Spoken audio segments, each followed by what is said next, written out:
Today I'm going to do a quick demo on how to expand your format while maintaining its proportion.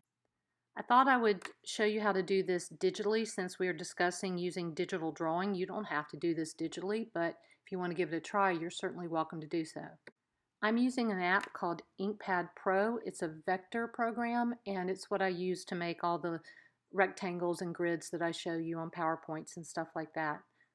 This is the gallery of my Inkpad app, and it's where I keep all of my projects that I'm working on. I'm going to select our worksheet, and I'm going to select the bottom left format, and on the right I have my toolbar, and the select tool is highlighted, and I just take that tool and run over that format, and you can see that the corners are now have green little squares in them. That means it's selected. What I'm going to do is copy this. So I pulled up my menu, my edit menu, and I copied it. Next, I'm going to go back to my gallery and drop and open a blank format, a blank project. You can see it at the bottom, that's the blank project.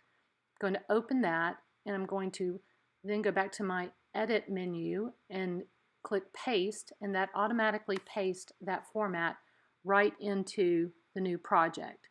So what we're going to do here is we're going to duplicate this format. So I go back to my edit button, and when I do that, I will have the option to duplicate in place. So there you see at the bottom, duplicate in place. So I click that. Now I have two copies of the format, one superimposed onto the other. Now I'm going to go back to my toolbar. Now the duplicate is selected.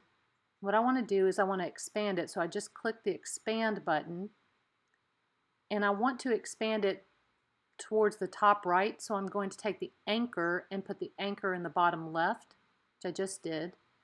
Now I'll go to I have my expand button clicked, so all I have to do is take it by the top right hand corner and pull it out. You can see that I have expanded the format, and the original one is in the bottom left. So I'm going to go to my object and choose the line tool.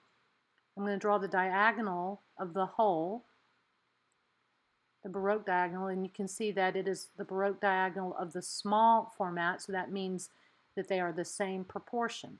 So you may not have the option to do this digitally. I'm going to show you how you can do this by hand with a ruler, but I'm going to show you digitally. I've shown you this before. You start with your format. You could take the template, or you could take one of the formats that are on your worksheet and use it as a template. You put it in the lower left area of where you want your larger format to be. So I just chose the line tool, and I'm going to draw the diagonal of the line, and I forgot to have color on there, so I had to choose a fill. So let's try that again. There, now I have the Baroque diagonal of my format. What I'm going to do is I'm going to draw another line through that and just expand it out to where I want it to go. And that's about as far as I want it to go. So now I have a larger Baroque diagonal. And then what you do is you just draw out your bottom and side and top line to make them meet that diagonal. So that's what I'm doing here.